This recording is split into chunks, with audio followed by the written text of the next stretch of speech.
Olá, boa noite. Eu sou o Valdir Lamin Guedes e essa é a terceira e última parte do seminário do Observatório da Educação na Covid-19. Nesse momento, hoje estamos na noite, né, do dia 31 de julho de 2020.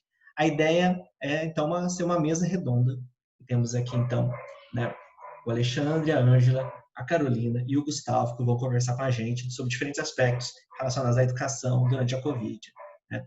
Nós já tivemos um extenso debate, né, com a apresentação dos trabalhos durante o dia, e essa conversa, mesmo uma conversa para ser um pouco mais descontraída, também não é nada muito formal, né, buscando, então, fechar esse evento.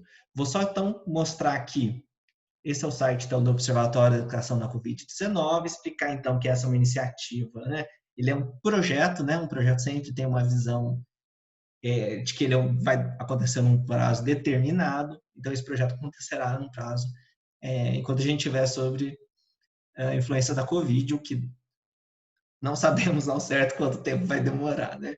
Então, temos aqui, então, as possibilidades, né? A gente geralmente está trazendo muitas informações, artigos, né? Tem os canais, aqui, quando vocês entrarem no site, vocês vão poder conhecer direitinho, né? E, enfim, tem várias formas aqui de interação, tá? Então, sem mais delongas,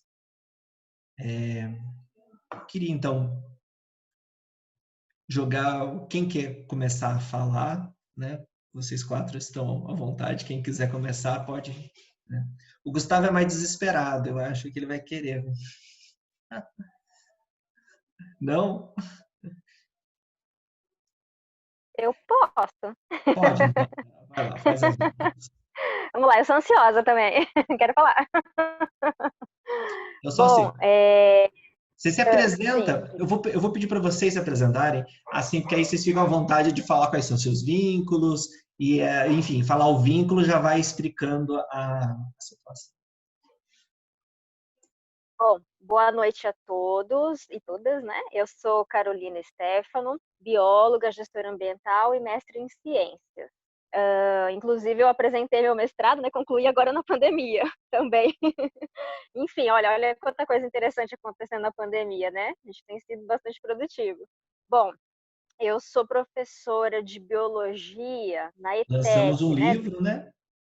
Livro também, muitas coisas, mas é uma produtividade que a gente gosta, a gente não está sendo forçado, né? Isso que é importante, né? Bom, eu sou professora de biologia da ETEC. A ETEC, para quem não é de São Paulo, né, é uma escola, é uma rede de escolas estaduais, né, de ensino técnico e médio, então eu leciono biologia. E ela não é da Secretaria de Educação, né? Ela é da Secretaria de Desenvolvimento Econômico. Então, realmente tem muita diferença, né? Eu já tinha lecionado no Estado quando eu falei educação, mas lecionar na ETEC é um mundo à parte. E na ETEC, especificamente, que eu trabalho, é muito, muito gostoso mesmo, assim, muito interessante. E a gente está conseguindo fazer um trabalho bacana, né? Que eu vou falar melhor para vocês. Aí, o que eu pensei de falar? O que aconteceu desde né, que veio a notícia da pandemia até atualmente? Como que as ETECs, né, estão atuando? Que é o Centro Paula Souza, né? Então, eu atuo aqui no Grande ABC, em São Paulo, tá, gente? Então, o nosso último dia de aula presencial foi no dia 17 de março, tá? A educação, acho que foi até 22 ou 23, mas nós, ETECs, fomos até 17 de março, último dia. E aí nós tivemos uma semana, assim, de pausa. O que será feito, né? Pedro Paula Souza decidindo, certo? Então todo mundo ficou na apreensão, né? Depois veio a decisão, um mês de recesso. Então tivemos um mês de recesso em abril, né? Final de março para abril. Só que nesse mês de recesso, nós tivemos reuniões de equipe à noite, nós tivemos que nos adaptar ao sistema, né, que nós íamos trabalhar. Então, qual foi a opção da ETEC? O Microsoft Teams, né? Salas de aula virtuais, que é um sistema muito interessante. Então, nós tivemos que entender como trabalhar no Teams, né? Time, salas de aula. E também tivemos que fazer um plano de aula à distância, né? Nas ETECs nós já fazemos o plano anual, que é o PTD, Plano de Trabalho do Professor, porém nós tivemos que fazer um complemento, mês a mês, de novo, né, com esse plano de educação à distância. Mas tudo bem, como eu disse, a gente está no melhor dos mundos, né, apesar de trabalho em dobro. Bom, então, né, o Centro Paulo Souza, ele criou salas de aula para cada professor e para cada aluno. Então, isso veio totalmente pronto para a gente. Então, eu tenho a minha sala, eu tenho 5 turmas de biologia do ensino médio, né? Então, eu tenho todos os meus 40 alunos, né? Que o ensino da ETEC geralmente é de 40 alunos por sala. Então, eles colocaram os 40 alunos de cada turma minha, junto com a diretora, com a coordenação, um coordenador pedagógico. Então, veio um trabalho intenso e, assim, a gente tem que dizer, muito rápido. Imagina fazer isso no estado inteiro, criar essas salas de aulas que eram perfeitas para a gente.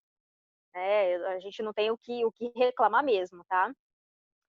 Bom, então como que funciona, né? Aí acabou um mês de recesso, nós começamos aí nossas aulas virtuais, né? Tem professor que grava a aula e deixa, eu faço a minha aula online, mas de qualquer forma, todos devem estar no seu horário de aula como se fosse presencial. Ou para dizer, olha, tem aula gravada, ou você explica o conteúdo. Então, eu prefiro explicar, né? Só que, assim, se eu tenho 2 aulas, eu não fico as 2 aulas ali, porque senão o aluno vai ficar o dia inteiro sentado na frente do computador, porque é um ensino integral, praticamente, né? Das disciplinas técnicas e as disciplinas do ensino médio comuns. Então, eu faço geralmente meia hora, que é uma aula de 50 minutos, ou eu faço 1 hora de aula, né? Um pouquinho menos. Então, eu vou colocando os arquivos, eu compartilho as telas, a gente consegue assistir vídeo do YouTube, saindo o som do meu computador. Então, é bastante interessante a plataforma Teams, né? E aí, como que funciona a questão da presença, né? Que esse é o grande X da questão. A cada 15 dias, os alunos devem entregar uma atividade, né? Quinzenal. E aí, após eles entregarem, eles entregam na própria plataforma, eu confiro, e aí eu faço a chamada, no caso de 4 aulas, porque tem 2 aulas de biologia por semana, né? Aí cada matéria tem as suas. Então, a chamada é quinzenal, contando presenças das aulas de 2 semanas. O aluno, ele não é obrigado a estar na aula online, né? Então, o Centro Paulo Souza entende que se entregou a tarefa, é presença, né? Porque a gente sabe que as pessoas têm questões aí de, né, de dificuldade de acesso de internet, de equipamentos, a família toda ali no home office, né? Mas, obviamente, é interessante estar na aula online, né? Justamente para a gente manter o aprendizado, manter a convivência, o contato. Tem salas que participam mais, principalmente os primeiros anos, mais empolgados. O pessoal do terceiro ano desanimou um pouquinho, mas estão lá entregando as atividades, né? Mas a gente entende porque tem toda uma problemática de vestibular, né? Planos de vida mudados, enfim. Tá? Mas então é isso, não precisa estar presente na aula online, mas entregar as atividades, né? Então isso foi em maio, junho e julho, 2 atividades por mês para cada disciplina. Agora, a partir de agosto, nós vamos ter a entrega de uma atividade por mês, né? Diminuiu uma justamente para o Centro Paulo Souza entendeu que está todo mundo trabalhando em dobro mesmo, incluindo alunos, então, né, a gente prefere que eles estejam ali do que eles não estarem, né? Então, vai se diminuir essa quantidade, né?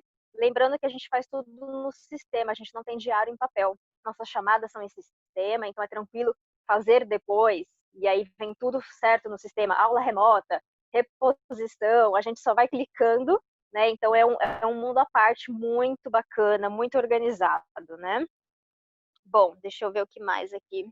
Eu fiz algumas anotações para não esquecer. Bom, então como que nós damos as nossas notas que são conhecidas como menção, né, na ETEC?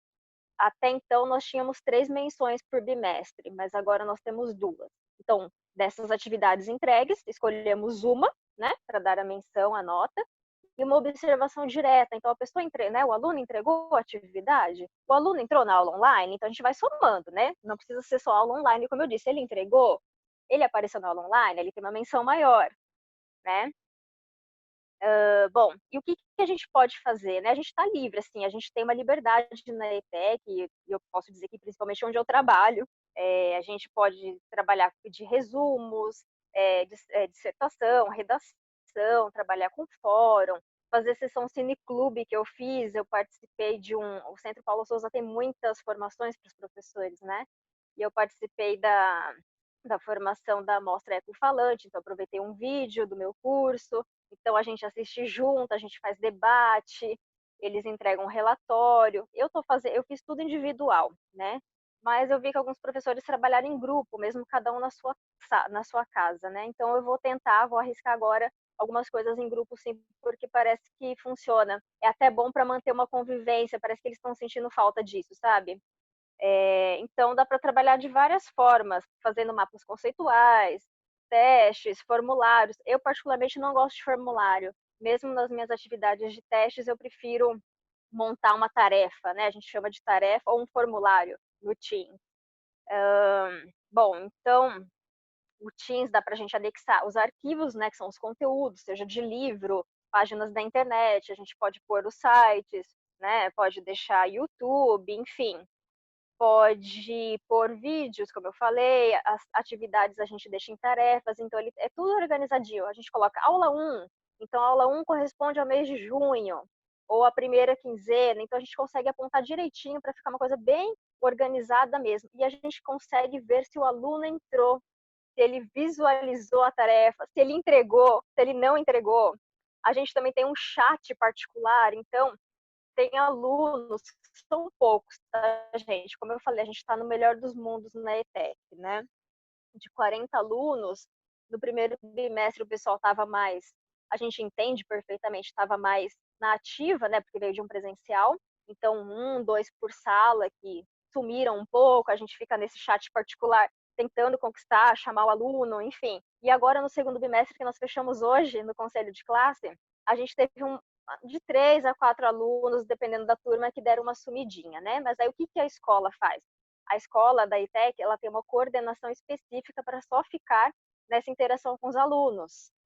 Então, eles estão atrás dos pais, eles mandam bilhetes, não é algo que fica jogado, né? O aluno vai poder recuperar tudo isso voltando no presencial ou continuando no EAD, tá? Então, às vezes a gente deixa a nota em branco, a gente não dá uma nota, uma menção inferior, porque o aluno vai realmente poder repor tudo isso, né, recuperar até o final do ano, até o conselho final, né? A gente está nos conselhos intermediários.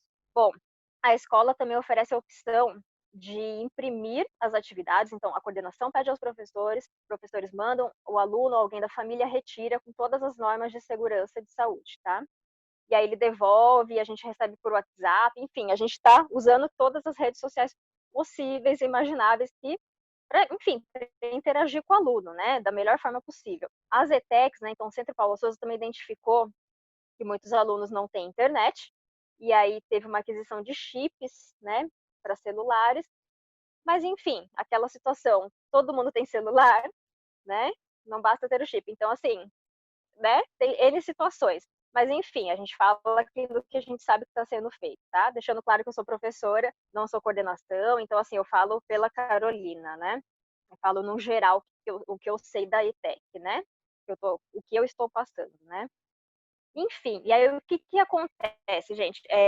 Na ETEC também tem uma coisa muito forte do Grêmio estudantil, de líderes de sala, grupos de WhatsApp. Então, a coordenação sempre faz reuniões com esses líderes que captam todas as ideias aí e opiniões de toda a sala e passam nessa reunião, né? E aí os alunos, sim, estão demonstrando um desgaste físico, um desgaste mental, né? Eles não queriam EAD, mas enfim, né? Não tem opção, né? Então o Centro Paulo Souza está seguindo, a gente fecha o nosso calendário dia 23 de dezembro, é válido as aulas, né? Então, perfeito. E ter algumas reposições de sábado, mas que já são comuns na ETEC, né? Quando é um feriado de semana, se repõe de sábado, mas nada, né, não houve modificação do presencial para o EAD. Sempre foi assim, tá? Então, esses representantes passaram que muitos alunos estão ajudando muitos pais em casa. Eles se definiram como trabalho doméstico, inclusive, e deixando de lado os estudos. Então, alguns pais não estão entendendo que as aulas continuam, né? E que existe uma obrigação, né, por lei, que seu filho estude. Então, a coordenação vai novamente convocar os pais aí online para explicar a situação. Olha, seu filho tem todas as chances de recuperação, mas ele tem que estudar, né? A idade dele é de estudar. Enfim, né? E aí a gente conversa muito com os alunos, né? A gente tem essa abertura da nossa matéria e também de conversar sobre coisas, né? Que, lógico, que façam sentido ali, né? Então, gente, eu falo muito para eles, gente, um dia de cada vez, né? A gente não sabe o que vai acontecer, a gente tem que pensar na nossa saúde, o que for melhor. Lógico que tem uma decisão de cima do governo, né? Mas vamos lá, um dia de cada vez. A gente já enfrentou 2 bimestres, né? Um semestre aí fechado. Então vamos ter paciência, vamos tentar descansar. A gente vai ter uma semana de recesso agora. Ó, a gente fala que é uma semana de misericórdia, né? Depois tem alguns feriados aí, né? E aí a gente vai ter que aguentar até 23 de dezembro, mas vamos firmes, né? Como eu não represento a ETEC, sim, sou professora, eu posso falar por biologia e as matérias comuns, né, do ensino médio. A gente não tem aquilo que a gente vê na mídia, né? O governador falar 8 de setembro, mas a gente, sinceramente, não acredita, né? Tem verba já, assim, para muitos produtos, aí tapete sanitizante, gel, máscara, mas enfim. As disciplinas comuns, eu, né, acredito que não volte esse ano, tá? Tem uma ideia aí, sim, que volte algumas matérias de informática, de laboratório, de química, enfim, dessas áreas, talvez até em agosto. Por isso que vem essa verba de materiais, né? Mas, enfim, vamos aguardar, né, o que vai acontecer. A gente sabe todas as situações do plano, das fases, do estado, enfim. Então, realmente tem que aguardar, né? Sabemos que voltamos 10 de agosto online. Essa é a nossa certeza, né? Carol, eu acho que eu vou te cortar Bom, só. Não, assim, se você quiser colocar alguma coisa, porque eu acho que agora é uma fala mais introdutória para a gente abrir para a conversa daqui a pouco.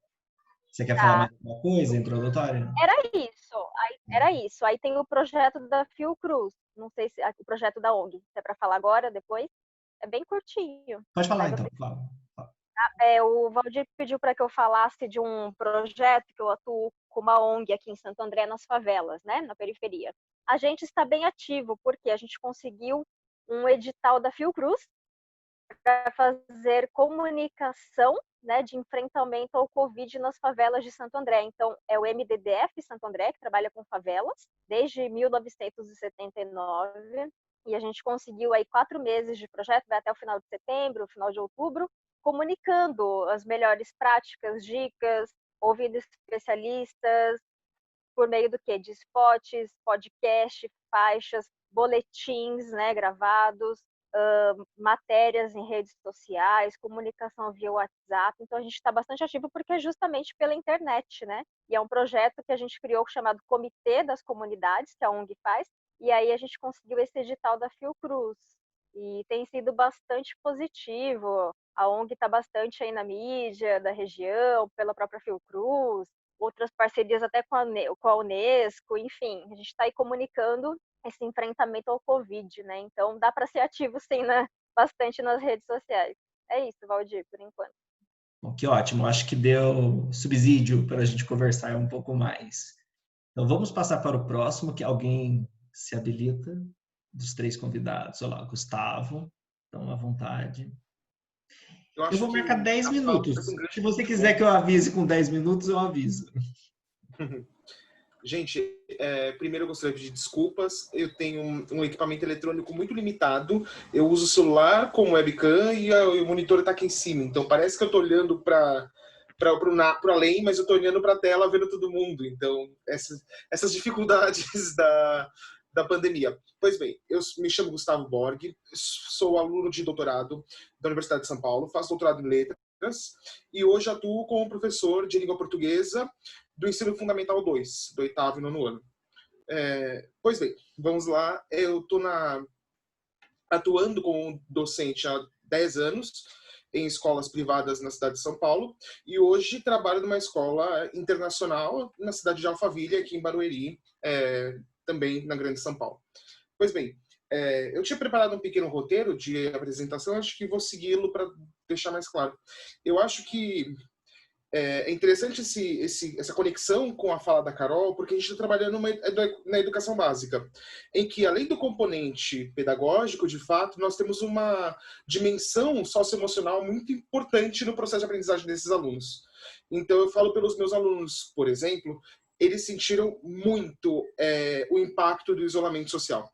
Imaginem que eu trabalho com crianças de 12, 13, 14 anos que estavam habituados a ficar com os amigos das 8 às 5 da tarde e do dia para a noite ninguém mais pode se ver. Num período muito conturbado, muito complexo para a formação também, não só acadêmica, mas desses sujeitos que vão ingressar no ensino médio no ano seguinte. Então, eu acho que a educação básica, nesse sentido, sofreu uma porrada muito maior do que outros segmentos da educação brasileira, me parece. E eu acho que a gente vai sentir muito mais a evasão e as consequências na educação básica, tudo bem? Porque é o que a Carol comentou,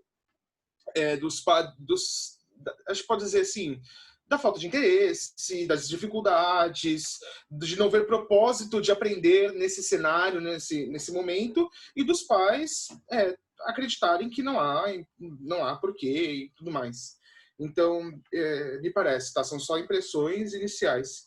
Pois bem, então na educação básica tem dois aspectos fundamentais para a gente lembrar, sempre. De um lado, ela é obrigatória, e de outro, existe uma carga muito grande para os alunos estarem em sala de aula. Então, se a gente pegar as diretrizes do Estado, a gente está falando de mais de 1.000 horas, tudo bem, anuais no Fundamental 2. Quando veio a pandemia, a gente sofreu um pequeno baque. Por quê? Porque meados de março, de repente, segunda-feira, metade da população escolar, terça, um quarto, quinta já não tinha ninguém. Sabe aquela coisa? Quarta e quinta já não tinha ninguém.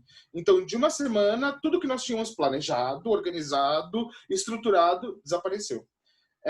Isolamento social. Nós usamos na escola a plataforma do Zoom para ministrar aulas e nós temos o Google for Education, que tem a criação das salas virtuais, a possibilidade de criar formulários, questionários, compartilhar tarefas. Então, esse é o nosso cenário.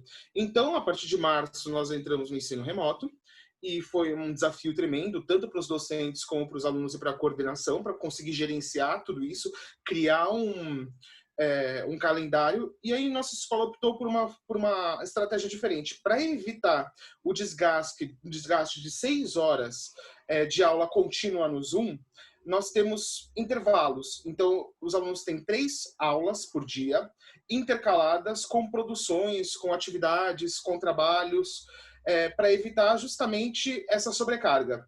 Imagino que se para nós ficar 6 horas na frente do computador é insuportável, para eles é muito mais. Então, uma estratégia adotada pela escola foi condensar o conteúdo, distribuir atividades com metodologias diversas, então pesquisas, mapas mentais, gravação de vídeo, podcast, pesquisa, tornar o aluno mais protagonista nesse processo para evitar o desgaste da aula contínua sem parar. Então, essa foi uma estratégia escolhida pela instituição. Então, a gente começou a trabalhar com ensino remoto e começamos a utilizar essas ferramentas virtuais. Como a Carol bem pontuou, nós tínhamos planejado o ano todo, nós tínhamos planilhas muito bonitas e, de repente, essas planilhas desapareceram. Nós tivemos de planejar e estamos planejando, basicamente, semana a semana, por conta dos desafios, das adversidades. Então, a gente não está pensando num planejamento anual, como a gente faria no ensino presencial, mas muito mais um planejamento mais imediato, tendo em vista as demandas que mudam radicalmente e estão mudando o tempo todo. Tanto diretrizes formais, oficiais, como mudanças dos próprios alunos. Pode ser que... eu acho que o princípio da escola é não perder o aluno de vista, nesse sentido, não deixá-lo isolado, não fazer com que ele deixe de lado a escola. Então, a gente está trabalhando semana a semana, planejamento semana a semana, um dia depois do outro. E eu entendo que é uma saída necessária, porque nesse cenário de instabilidade e de incerteza, pensar a longo prazo é impraticável, me parece. Então, sim, nós temos eixos de trabalho, por exemplo, em língua portuguesa, eu sei o que eu preciso ensinar, eu sei o que eles precisam saber, mas a gente está adequando as estratégias docentes semana a semana para também compreender esse momento. Então, a gente está trabalhando com essa dinâmica, essa proposta. Na língua portuguesa, na parte de língua portuguesa, nós temos uma ferramenta que é muito importante, que é a leitura coletiva com os alunos, e ela se perdeu. É impossível ler nessa plataforma. Tudo bem, eu acho que ela é desgastante. O contato presencial, estar numa leitura coletiva é fundamental. Então, a gente está tendo que lidar com leituras individuais mais silenciadas e não coletivas, e não impressões coletivas. Então, em língua portuguesa, nós tivemos que adequar as leituras dos alunos. Então, a gente está trabalhando com textos breves, com gêneros curtos, poesia. Tivemos de adotar uma prática de produção não tão densa também, porque nós sabemos que produzir no computador não é a mesma coisa que produzir naquele momento em aula com a ajuda do professor. Então, nós estamos mudando a ferramenta de análise da produção escrita. E, por fim, o estudo gramatical, sempre aliado ao texto, e, nesse caso, com outras ferramentas. No meu caso, eu ministro a aula via Zoom, mas também gravo aulas, principalmente da parte de estudos linguísticos, da famosa gramática. Porque eu acho que, nesse momento, é improdutivo querer dar aula se eu não tenho lousa. E eu até pensei em comprar uma lousa física, mas a imagem, resolução, não é a mesma coisa. Então, o que eu optei na área de língua portuguesa? Vou gravar aulas de língua portuguesa, simulando lousa no programa, no editor de vídeo, e as aulas de encontro do Zoom são muito mais para discussão, apresentação de um autor, de um gênero literário, de impressões de leitura, de correção de produções ou de correção de exercícios mais imediatos. Foi a estratégia que a gente adotou e que eu adotei na área de língua portuguesa. Pois bem, nós não estamos vislumbrando, eu não consigo vislumbrar a curto prazo um retorno. Eu acho que para todo mundo isso está inviável, por mais que todos queiram, nesse sentido, ou sintam falta, eu acho que a gente não retorna. É uma impressão que eu tenho também, compartilho com a Carol essa impressão. Então, nós não sabemos. Algumas cidades de São Paulo optaram por não voltar esse ano. Então, dou como exemplo Mauá, saiu acho que ontem ou anteontem, a prefeitura decidiu que não vai voltar. Universidades não voltam esse ano, tanto brasileiras como estrangeiras não voltam, é impossível voltar esse ano. Então, eu acho que vai ser um movimento natural de não voltar. Eu acho, é uma impressão, mas aqui, novamente, é impressão. E, por fim, pensando numa questão mais prática, como é que nós aferimos presença? De fato, no Zoom, tem que estar presente na aula do Zoom, com a câmera ligada no primeiro momento para saber que está lá. E depois, a produção de uma atividade que a gente chama de lição de casa. Um comentário de um vídeo, coisa de 1 ou 2 linhas, para a gente saber que os alunos estão, de alguma forma, interagindo com a gente. É o controle mais imediato que nós temos da presença. Porque assim a gente percebe que eles viram o vídeo, que eles estão comentando, que eles estão discutindo alguma coisa. Então, a nossa presença, ela funciona dessas 2 formas. E o diário também é distribuído de acordo com a carga horária esperada para cada atividade. Então, por exemplo, eu gravo um vídeo de 15 minutos, a atividade é o próprio vídeo, e eu coloco no diário justamente com o tempo, porque isso tem que ser computado por horas, mesmo nós não sabendo ainda como vai funcionar essa aferição do diário, do conteúdo, das horas-aula, já é uma forma que a escola entendeu para facilitar o processo para a Secretaria de Ensino. E, por fim, para encerrar minha breve apresentação, a escola em que eu trabalho tem um perfil muito diferente. A gente adota o que a gente chama de IB, o International Baccalaureate, bacharelado internacional. Então, já tem uma estrutura muito diferente. Então, não é uma escola tradicional nesse sentido, ou clássica. Nós temos já atividades muito ativas, com o aluno trabalhando com pesquisa. Então, para nós, adotar isso no ensino remoto não foi tão difícil, não foi tão complexo. O que está sendo um desafio nesse momento é manter os alunos conosco. Eu acho que está sendo um desafio para todos que estão atuando na educação básica, independente de privada ou pública, evidentemente que na escola pública com muito mais problemas que na escola privada, mas eu acho que o grande desafio que nós estamos tendo agora é manter o aluno razoavelmente bem, conseguindo lidar com isso, vivendo um dia após o outro, acompanhando com a gente. Então, esse é o nosso cenário nesse momento. Acho que... Ótimo, acho que você esclareceu bem, assim, tanto a dinâmica quanto as soluções, né? Eu não vou comentar muito porque é o momento das falas iniciais. Você quer falar agora, Alexandre? Eu vou deixar a Angela.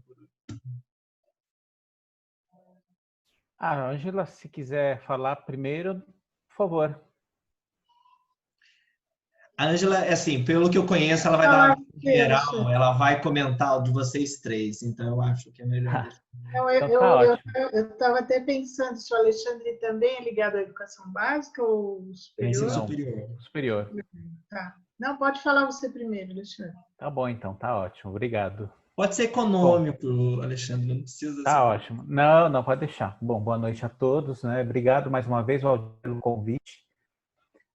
Eu, enfim, preparei uma coisa um pouco agora, na verdade, escutando aí os colegas do Gustavo e a Carolina, porque acho que há pontos um pouco em comum. Bom, deixa eu primeiro me apresentar, né? Meu nome é Alexandre Marcelo Bueno, eu sou doutor em Semiótica e Linguística Geral pela USP.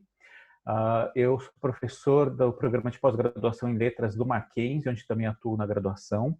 Eu comecei esse ano, na verdade, no Mackenzie. Até no passado eu trabalhava numa instituição do interior de São Paulo, então eu comecei esse ano a mil, empolgadíssimo, voltando para São Paulo, aí chega a pandemia para estragar tudo.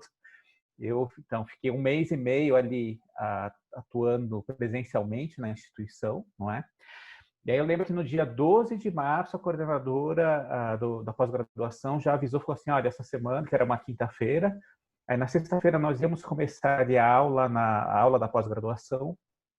Ela já avisou, olha, Mackenzie está suspendendo todas as aulas agora, até porque aqui na pós-graduação em letras, mais da metade do corpo docente faz parte do grupo de risco, né, de pessoas com mais de 60 anos. Então, a partir de então, cada um foi para sua casa e estamos aí, desde então, aqui isolados, não é? Bom, no caso da graduação, assim, a própria coordenadora do curso de graduação, ela já mais ou menos pensou numa estrutura para poder veicular de maneira mais segura todas as informações, assim, que ela não precisaria controlar isso. Então, ela nomeou ali o que ela chamou de subcoordenadores, eu fui um desses professores designados, para cuidar de 2 semestres do curso de letras, assim, passando as informações para os professores das disciplinas, no caso, do primeiro e do segundo semestre do curso de letras. Aí tinha outras 3 colegas, cada uma ficava responsável por um ano diferente ali, para poder organizar melhor a nossa comunicação interna, tá? E também, enfim, discutir várias questões ali imediatas.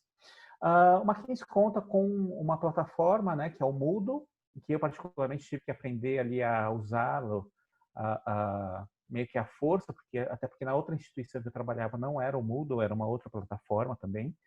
Então, apesar de ter uma certa semelhança, também existem detalhes ali que acabam atrapalhando um pouco nesse primeiro momento de uso da plataforma. Então, de qualquer forma, nas primeiras 3 semanas, a orientação que nós tivemos foi de só passar tarefas para os alunos referentes ao nosso próprio, digamos, cronograma ali de aulas, não é? Isso porque justamente o Mackenzie, logo no início, identificou que a estrutura que eles tinham ali para sustentar a plataforma Moodle não seria suficiente caso todos os professores entrassem em atividades síncronas ali nos horários das suas aulas. Então, essa foi uma maneira que a instituição também encontrou para inicialmente não implodir o sistema ali no caso, não é? Então, depois dessas 3 primeiras semanas, houve ali, acho que, uma ampliação, né, no número de servidores, enfim, o que já permitiu, então, que pudéssemos optar, né, não nos foi imposto, mas que pudéssemos optar por atividades síncronas, ou seja, aulas, ou pelo menos, assim, uma conversa, um plantão de dúvidas, no horário das nossas aulas. Isso foi até o final de abril, e aí depois nós tivemos ali 3 semanas de férias, que a instituição deu para todo mundo, para ela também poder reorganizar ali o funcionamento, enfim, desse regime excepcional, não é, da pandemia, para poder tentar solucionar alguns dos outros problemas em relação aos alunos. E aí, enfim, e depois quando nós voltamos já no finalzinho de abril, e quase começo de maio, aí sim a instituição solicitou que nós dessemos aulas síncronas nos horários das próprias aulas. E aí, de um modo geral, assim, uma impressão minha é que, como as aulas são gravadas, os alunos eles apareciam ali na sala de aula, mas eles não ligavam câmera, interagiam um pouco, assim, conforme eu tentava estimular, não é? Então, eu basicamente dava aula ali para as paredes. E aí você acredita que eles estão ali prestando atenção, não é? Ou que em algum momento eles vão depois ver a aula gravada, porque eles também tinham tarefas para serem cumpridas a partir do tema que era dado no dia da aula. De qualquer forma, eu também percebi que assim os alunos, de um modo geral, eles próprios procuraram se organizar, e aí eu tenho que destacar também o papel das representantes das turmas, não é? Que tinham um papel bastante ativo ali, até para indicar colegas que estavam com algum tipo de problema de comunicação ou que estavam com algum tipo de problema, algum compromisso familiar que os impedia de estar ali na aula, no momento da aula, né, na verdade. Então, acho que tem toda uma questão ali que, enfim, acho que essa colaboração entre representantes e professores e coordenação funcionou bem, pelo menos na parte que me cabia ali do primeiro ano do curso de letras. Além disso, eu fiquei sabendo que, enfim, houve algumas evasões, assim, talvez uns 20% de alunos que não apareciam e não apareceram, não acessaram o sistema também, porque dava para a gente conferir quando os alunos entravam, assim, o último login que eles faziam. Então, alguns alunos ali nunca entraram no sistema por alguma razão e a coordenação tentou entrar em contato, mas também acho que não obteve nenhuma resposta ali. Outros casos de alunos que foram para o interior, enfim, alunos que não podiam estar presentes ali no momento por conta de, sei lá, ter que cuidar do avô, da avó, alguma coisa nesse sentido, também foram tolerados, né, segundo a própria orientação da coordenação, que pediu encarecidamente para que tivéssemos uma certa tolerância em relação às condições dos próprios alunos. Isso ficou muito claro assim, no discurso da coordenação, que é um discurso que foi, obviamente, também autorizado pela direção da unidade e da própria universidade de um modo geral.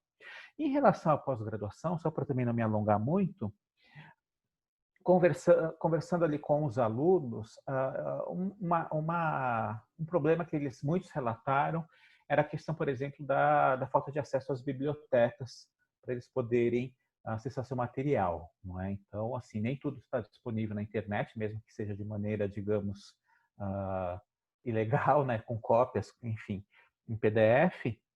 E também outra reclamação muito constante era a falta de espaço de privacidade em suas casas. Então, tinha pessoas, enfim, que são casados, têm filhos, né, e tem todos aqueles problemas logísticos que eles precisam administrar ali no dia a dia, não é? Então, é pessoal tentando estudar de madrugada, porque durante o dia tem que cuidar do filho e tudo mais, enfim, porque também não tem muito espaço e por aí vai. E só para fechar aqui, em relação à pesquisa em si, as orientações, não é? Bom, no Mackenzie eu ainda não, eu vou ter, acho que o pessoal designado agora para orientar no próximo semestre, mas eu continuo orientando uns alunos que vão terminar agora em setembro o mestrado na instituição onde eu trabalhava. Então essa orientação à distância ela já ocorria de certa forma, até porque esses orientandos eles nem moravam na cidade onde ficava a instituição, então depois que eles cumpriram os créditos, eles voltaram para as suas cidades e eu continuei a orientação à distância mesmo por e-mail, WhatsApp, enfim, eventualmente uma conversa por Skype, não é? Acho que as bancas, né, como eu já até falei que eu estava hoje numa banca de doutorado à distância, não é? Essa é uma solução que foi encontrada, assim, não é o ideal, obviamente, porque existe uma série de problemas ou de restrições em relação a isso, ou às vezes acontece algum problema, cai conexão, enfim, a pessoa vai falar alguma coisa, você não entende porque a transmissão ficou ruim, mas ao mesmo tempo ela acaba funcionando como um paliativo porque, enfim, as pesquisas precisam ser defendidas e tudo precisa continuar de alguma maneira, não é? Agora, eu particularmente só queria relatar que, assim, da pesquisa que eu faço, que é relacionada aos discursos sobre os imigrantes e a imigração, que é uma pesquisa que eu desenvolvo desde o mestrado, eu tenho uma parte, na verdade, que é uma pesquisa de campo, que eu comecei a desenvolver a partir do pós-doutorado que eu fiz na PUC, e que, enfim, neste momento é uma pesquisa que se torna completamente inviável, porque eu pesquisava os espaços de lazer dos imigrantes aqui em São Paulo. Entre esses espaços de lazer, eu contava com os restaurantes imigrantes, por exemplo, e que é um lugar que, enfim, neste momento, apesar dessa reabertura, continua sendo um lugar aí que não é muito confiável nesse momento para a gente fazer as nossas investigações, não é? Então, por um lado, eu acredito que durante esse ano, pelo menos, não me sinto muito confortável ali para voltar a esse tipo de pesquisa. Então, o que a gente faz é adaptar um pouco isso, por exemplo, voltando a pesquisar um pouco mais reportagens de jornais, enfim, discursos sobre os imigrantes, essas novas xenofobias que surgiram aí a partir desse confronto, desse conflito com a China, por exemplo, não é? Então, temos outros materiais para serem pesquisados, mas que acabam, de alguma forma, desviando um pouco daquilo que eu, particularmente, havia planejado para esse ano, né? Até porque eu tinha voltado definitivamente para São Paulo, então estava muito empolgado para continuar com essa pesquisa de campo, não só no final de semana, quando eu vinha para cá. Bom, acho que era basicamente isso que eu tinha para dizer num primeiro momento, não é? E aí depois a gente vai conversando um pouquinho mais, tá? Valeu, obrigado aí pela atenção. Obrigado, viu, Alexandre? Vamos lá, Ângela? Vamos lá? Então, gostei muito de ouvir vocês, vou me apresentar um pouquinho. O meu nome é Ângela Mogadoro Camil e eu sou bióloga, como a Carolina e como o Aldir, e fiz pedagogia também, sou pedagoga, né? Fiz mestrado na área da educação e atuo na área da educação há muito tempo, dei aula na educação básica de ciências, de biologia há bastante tempo, depois fui para o ensino superior, principalmente em cursos de pedagogia, né, dando aula de metodologia do ensino de ciências e tal. Então, sempre trabalhei no Instituto Ciência Hoje, muito tempo, dando formação de professores. Então, eu sempre fiquei na área de ensino de ciências, né? E agora, já quase 10 anos, eu trabalho no SENAC, no Centro Universitário SENAC. O Aldir trabalhava lá do meu lado. E eu sou professora da pós-graduação, lato sensu, né? E coordenadora de cursos também da área de educação. E EAD, bem dizendo, né? Isso é importante. Os cursos então, eu atuo na EAD já por todo esse período, quase 10 anos. Né? E aí, o que eu vou falar aqui rapidamente, nessa parte inicial, é sobre o que eu verifiquei na minha experiência, como vocês também falaram, da de vocês, mas a minha não tem eu não tive que fazer grandes adaptações, como vocês precisaram, e aí vou falar da percepção que eu tenho tido por observando, ouvindo casos e tal, e como pedagoga, como é que eu tenho avaliado esse fenômeno aí da educação na pandemia, né? Então, no caso do meu trabalho no SENAC, nós, no primeiro momento, achamos que nada ia mudar para nós, que pós-graduação, EAD, então nós pensamos, bom, para nós as coisas não vão mudar, a não ser que a gente trabalhava lá, professores e coordenadores presencialmente no campus, e passamos a fazer home office. Mas, fora isso, para os alunos, nós imaginamos, bom, não tem diferença nenhuma, não precisa mudar prazo de avaliação, não precisa mudar nada, todo mundo já trabalha à distância. Mas aí, logo depois, nós começamos a perceber que não era bem assim, né?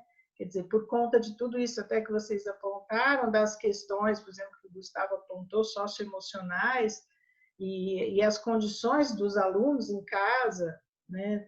Também trabalhando em home office, com filho em casa, Na pós-graduação, a gente lida com, né, alunos mais maduros já, e então as coisas não eram exatamente assim. Inclusive, teve mais evasão, né, porque deu uma desequilibrada, né? Teve gente que logo na primeira, em março ainda, na segunda quinzena de março, já começou a mandar e-mail, não sei se eu desisto do curso ou não, eu estou muito confuso, porque deu uma balançada, né?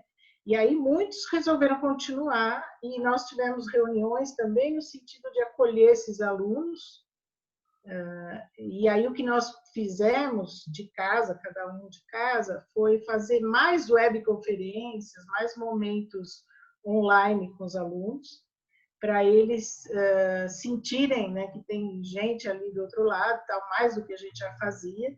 E como coordenador, né, como coordenadores também, mostrar para eles que a gente estava ali, que estava compreendendo toda aquela situação nova, tal, para tentar acolher nesse momento, né?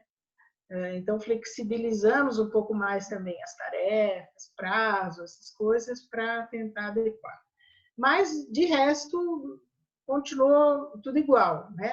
E aí nós tivemos as férias de julho, eu voltei hoje, estou retornando hoje das férias, e agora vamos tocar o segundo semestre. Então, em termos de atividades e tal, a gente não mudou muito. Agora, eu tenho observado, tenho achado muito interessante esse período aí da pandemia, fora a tragédia que tem sido, né, mundial, e todo o impacto que a gente tem emocional, porque é muito triste, são notícias terríveis a cada momento, né? Eu tenho observado, assim, na educação, algumas coisas bem interessantes, porque eu estava refletindo sobre o seguinte, né? A gente, em educação, outras áreas também, né? Acho que na pesquisa científica também, mas não em todas as áreas. A gente costuma levar um tempo para amadurecer as coisas, né? Os processos, os métodos. Para você mudar uma metodologia de ensino, por exemplo, você amadurece essa ideia, você questiona. Então, eu, por exemplo, trabalhando na EAD já há quase 10 anos, eu sempre defendi a EAD, mas para pós-graduação. Sempre fui muito crítica de usar a EAD na educação básica, sou ainda. Né? Achava que não era adequado, e nem na graduação. Graduação com algumas exceções, mas na graduação ainda acho que é formação e que a socialização, o presencial ali é muito importante. Então, eu sempre fui, apesar de ser uma pessoa que trabalha com EAD, sempre achei que na pós é diferente, porque a gente tem alunos que têm doutorado, né? Então, na pós, você já tem um domínio do seu estudo, de como você estuda, né, como lidar com isso, e mais tranquilo. Mas na educação básica, eu sempre fui muito crítica disso, sempre achei... Agora, mesmo essas críticas, a gente vai amadurecendo, às vezes não tem uma opinião totalmente formada, você lê um artigo que defende uma coisa, lê outra, aí você participa de um seminário, um congresso, as coisas vão lentamente, né? E a pandemia veio de um dia para o outro para dizer, olha, agora acabou, agora se vira, muda já, né? Quer dizer, não dá tempo de você dizer, e não adianta você dizer, não aceito EAD, não dá certo, todo mundo teve que se virar, né? E eu acho que se a gente pode tirar um fruto bom disso, a gente questionar tudo o que é educação de fato. O que é, eu acho que a gente colocou em jogo, o que é uma sala de aula de verdade, afinal? Né? O que é uma sala de aula? É ter um professor, alguns alunos e um conteúdo, um conhecimento entre os dois ali, né? Entre os dois grupos. O que precisa para ser uma sala de aula? Né? Então, vocês colocaram coisas bem interessantes sobre o interesse do aluno, a motivação, a questão dos pais, né? Da participação dos pais. Os pais se surpreenderam muito, porque não sabiam o que acontecia dentro de uma sala de aula. Né? Eu ouvi uma professora, inclusive, falando assim, que uma mãe falou assim, mas eu percebo que meu filho distrai, ele está vendo a aula online, aí ele levanta, e aí a professora falou assim, você acha que na sala de aula também não é assim? a gente não tem 100% de aproveitamento dos alunos na sala de aula, né? Eles também se distraem, eles, né? Eu acho que os pais acharam que não, meu filho está na sala de aula, ele está focado ali, tem 100% de aproveitamento, né? E não é bem assim. Então, eu acho que o que é importante é a gente repensar, a gente questionar, dar uma chacoalhada nos conceitos de o que é uma sala de aula de fato, o que é a participação do aluno, o que é a presença do aluno, né? Quando que um aluno está presente? Quando ele está, de fato, prestando atenção e mostrando para você que ele entendeu o que você falou, ou ele está lá, você está vendo a cara dele lá, a fotinho dele lá, né? Como é que se avalia, né? O que é importante avaliar? Então, eu acho que todas essas questões, metodologias de ensino, metodologias ativas, todas essas questões foram colocadas em xeque, né? Eu ouvi mãe falando assim, o meu filho dorme na frente do computador, eu vou lá ver se ele está assistindo a aula, ele está dormindo, né? Porque de manhã cedo, naquele mesmo horário da aula, ele tem que levantar e assistir a aula.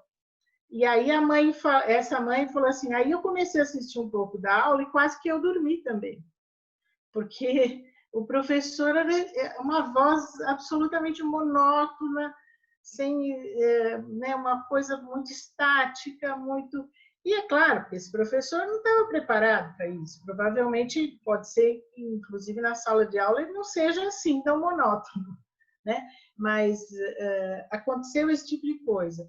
Então, tudo isso, aí eu ouvi também depoimento de aluno assim, que eu tenho uma sobrinha neta, por exemplo, que sempre foi excelente aluna, tem 12 anos, nunca deu o menor problema na escola, adora a escola, gosta muito e tal. E foi uma negação agora, nesse período de ensino à distância. Ela simplesmente não queria acordar para assistir às aulas, não queria abrir a câmera, não queria participar de nada, não se deu bem com isso, né?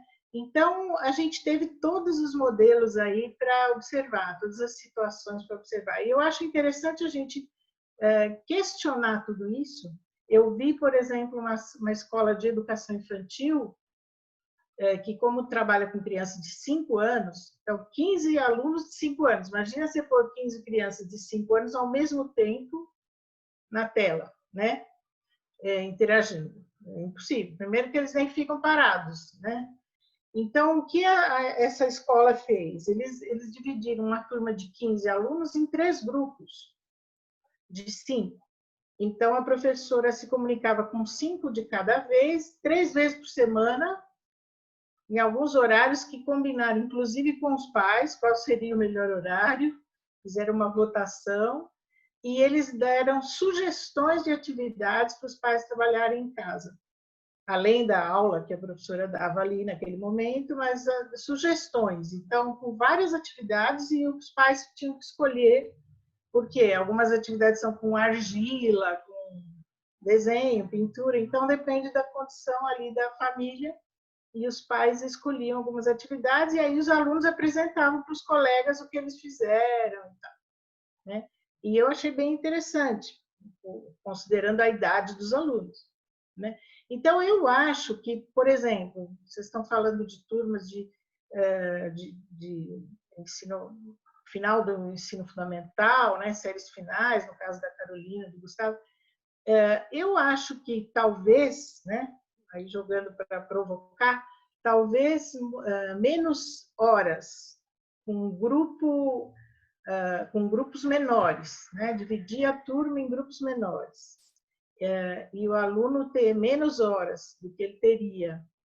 Talvez, se ele tiver 80% de aproveitamento, porque aí dá para você se comunicar melhor com o aluno, dá para você conversar mais, deixar o aluno falar e observar melhor se ele aprendeu ou não, avaliar melhor isso do que ele estar numa turma de 40 ou 30 e ter 40% de aproveitamento, né? Porque ele dispersa, porque...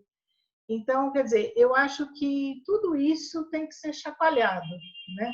E é o momento para isso, para a gente testar todas essas inovações aí, né? Que não são já inovações mais, mas toda essa questão do que é, quer dizer, a preocupação, quando a preocupação é com o conteúdo, é repor conteúdo que interessa, ou não é só o conteúdo, né? Então, eu acho que foi um momento para a gente dar uma reformada aí nesse pensamento da educação. Tá? Ok? Ótimo. Obrigado, Ângela. Eu quis te deixar por último de propósito. Eu sabia que você ia jogar as pessoas aqui. Bom, acho que foi essa primeira rodada para a gente começar um debate agora. Acho que está bem produtivo. Acho que isso demonstra muito, é uma coisa que eu tenho observado, né, trabalhando nas ações junto do Observatório, né, da Educação da Covid-19, que é a diversidade de soluções implementadas, né? E aqui, se a gente tivesse uma quinta pessoa, ia ser, eu acho que uma quinta solução, tal. Até o exemplo que, por exemplo, as plataformas que cada um falou, a Ângela não falou, mas o Senac usa o Blackboard, né?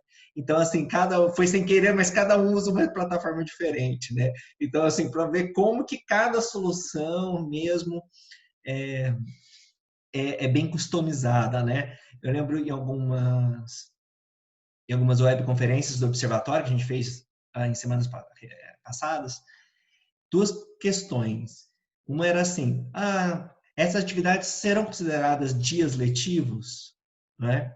Eu falo, depende. Né? Até a Carol deixou isso bem claro, mas a gente percebe que na fala dos outros, ensino superior acho que é mais tranquilo, mas na educação básica isso de fato é um problema, né? Mas, que nem eu falei, eu falava para eles, já há um decreto, né, que permite, então, que seja respeitada as horas, não os dias letivos. Então, assim, mas também como que isso vai ser implementado, ninguém sabe, se vai jogar para frente, sabe? Então, assim, realmente, assim, não dá nem para falar que é cada rede, né? Pelo menos quando você pega a ETEC, por exemplo, é um grupo, né? As ETECs, tal, assim. Mas, fora isso, por exemplo, escolas particulares de São Paulo, né? Escolas privadas, as escolas públicas ainda acho que ainda vão seguir os seus protocolos de rede, mas as privadas não. Né? Então, eu falava para eles, é difícil assim, ó, você tem esse parâmetro legal. Dentro disso, as pessoas podem fazer inúmeras coisas, né? E o outro aspecto também, que a gente sempre falava, discutiu muito, é o que é uma aula, né? O que a Angela bem jogou, né? Porque será que o que eu fiquei abismado de escutar, que aqui no interior de Minas tem gente, né, então em Boa Esperança, pessoal colocando criança de 8, 10 anos, 5 horas direto na frente do computador. Aí até alguém falou, não, mas tem 2 intervalinhos de 20 minutos. Eu falei, então, assim, de fato, não é compreender nem como, acho que não é uma boa compreensão nem de como é a AD, a tecnologia, estar na frente de uma tela funciona, nem a aprendizagem da criança, né? Então, acho que a gente, de fato, trouxe várias questões aí de bons usos e maus usos, né? Bom, então, vamos abrir para comentários, né? Quem quiser comentar dos 4 também, quem está assistindo também quiser participar, agora está aberto para todo mundo. A participação pode ser por áudio, ou então pode ser também pelo bate-papo. Tem um comentário ali, daqui a pouco eu vou para o bate-papo, mas eu vou deixar vocês falarem primeiro. Você quer trazer comentário de alguém? Aqui deu só o... Acho que o do Edgar é interessante. Então, ele perguntou para a Carol, mas eu acho que talvez... não sei, eu acho que o Gustavo também pode falar alguma coisa. Sim. Eu acho que eu concordo com a Ângela. Eu acho que o EAD ou a distância, ele exige um certo grau de autonomia que é muito próprio de uma faixa etária e de uma etapa de aprendizagem. E tem sido desafiador, evidentemente, para a educação básica implementar isso, porque os nossos alunos não têm essa autonomia e não têm essa disposição. Eles estão num momento, me parece, que o elemento da socialização, da constituição do indivíduo, do viver em grupo, constituir habilidades, desenvolver ferramentas para lidar com grupos, com adversidades, com o diferente, eu acho que ainda é fundamental para eles nesse momento. E nesse cenário, evidentemente, É bem complicado. Quanto ao desânimo, o Edgar tinha perguntado, na nossa escola a gente tem uma orientadora educacional que está em contato sempre com as famílias. Então, a gente tem uma percepção, sempre pede para os alunos participarem, falarem um pouco. A gente sempre joga a questão para eles, porque a gente acredita que nesse momento eles têm que ainda falar, eles têm que comentar, eles têm que participar. E quando o aluno está meio amuado ou ele tem faltado muito, a coordenação e orientação educacional entram com as famílias para saber o que está acontecendo, para ver o que está sendo discutido. Então, a gente tem esse apoio e os professores, evidentemente, não estão fazendo aquela maratona de conteúdo. A gente tem trabalhado atividades em que eles são mais protagonistas, em que eles conversam com grupos, que eles criam, que eles são ativos nesse processo. E parece que é uma forma de contornar possível, sabe? Torná-los mais ativos do que o usual. Então, colocá-los mesmo para produzir, para fazer, para discutir, para ligar para os amigos, para criar, desenvolver essas habilidades, porque se eles ficarem só nessa posição de ver aulas o tempo todo, me parece que a gente os perde mesmo. Então, essa é uma forma que a nossa escola tem contornado. Então, a gente abre espaços, a gente tem sido muito flexível com prazos também, para evitar, como o Alexandre pontuou, esse ferro e fogo, sabe? Que era muito comum no presencial, agora não, a gente está sendo muito mais flexível, até com fechamento de notas, a gente está conversando com os alunos, enfatizando a importância de entregar a atividade, de participar, de tirar dúvidas.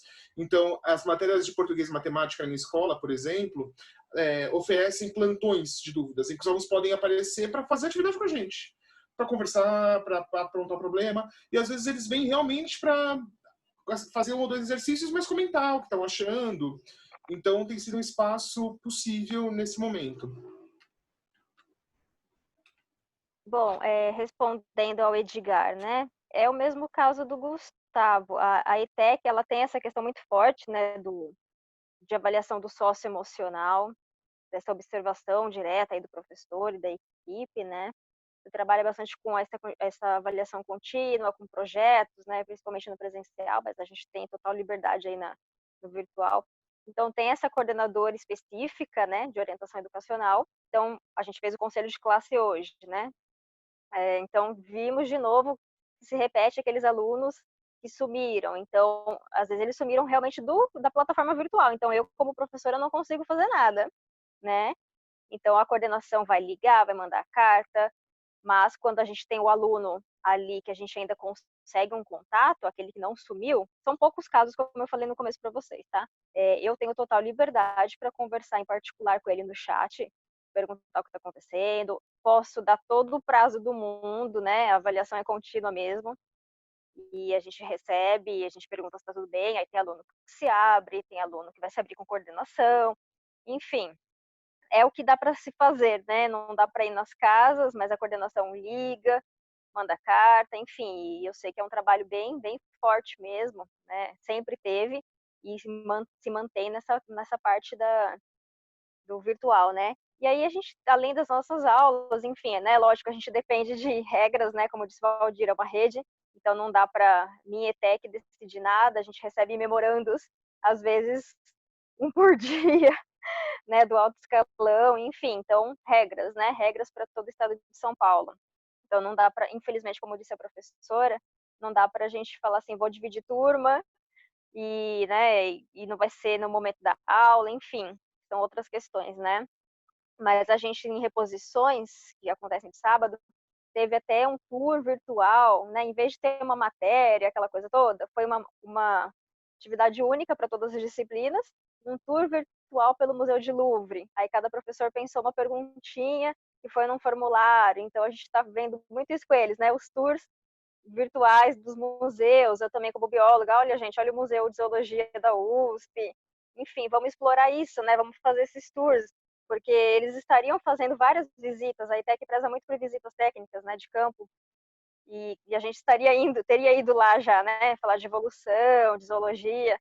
Então a gente incentiva essas coisas para eles, explorem atlas de anatomia. Então tem muita coisa virtual que talvez no presencial, numa escola pública, mesmo sendo uma ETEC, talvez a gente tivesse um pouco de dificuldade. Então ali a gente já está no mundo virtual, né? Então, explore atlas de corpo humano, explore técnicas de preparação de lâminas, enfim. Eu vou trazendo um pouco disso no que é possível, né? E eu falo para eles, explorem muito, sejam curiosos, né? Então, é isso que a gente consegue fazer, né? Nas nossas possibilidades. Deixa eu só fazer aquele momento, porque quem vê a gravação não vê o bate-papo, né? Então, o que o Gustavo e a Carolina responderam foi uma pergunta do Edgar sobre a questão do desânimo dos alunos, né? Como que eles identificam e quais ações eles desenvolvem, né?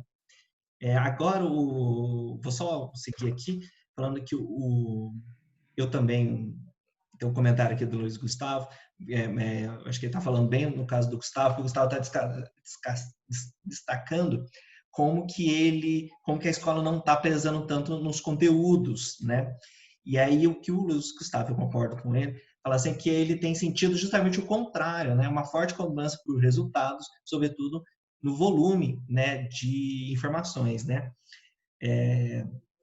Acho que isso vem muito, a gente comentou isso rapidamente durante a tarde, como que isso vem, acho que também da concepção dos pais, né, de que, sobretudo, no caso das escolas privadas, sobretudo, né, de, eu estou pagando, eu quero ver o resultado, e os pais possivelmente têm uma visão muito conteudista da educação, né, eu acho que eles que determinam também muito de como, eles e o vestibular, né, como que a dinâmica da escola, né, mas eu acho que eles cobram informação, mas a partir do momento, sobretudo dos mais novos, né?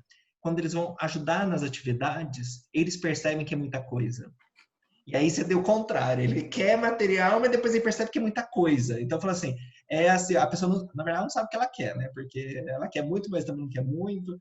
Então, assim, estou falando bem dos pais, né? Que eu acho que fica nessa coisa, uma visão muito de cliente também, né? O que ele quer, tal, né? E muitas vezes acaba ignorando qual é a sugestão pedagógica, né? Enfim, a gente sabe como são essas relações, né?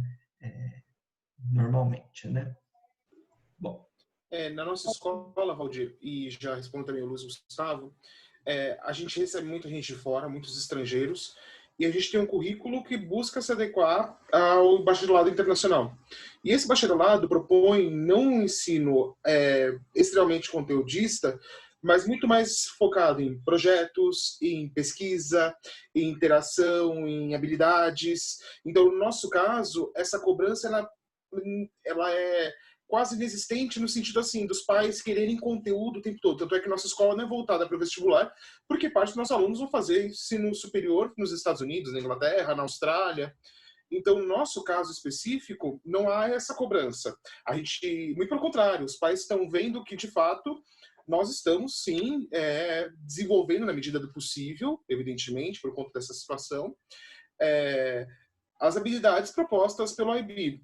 Mas eu também agora, me colocando na posição dos colegas que trabalham em colégios muito mais tradicionais, eu acho que nesse momento é impossível pensar no ensino extremamente conteudista por dois grandes motivos. O primeiro, carga. Nós não temos a mesma carga horária do presencial e não aproveitamos da mesma forma, evidentemente. Me parece que no segundo, pensar que até por parte do aluno, isso não está fazendo mais tanto sentido nesse momento.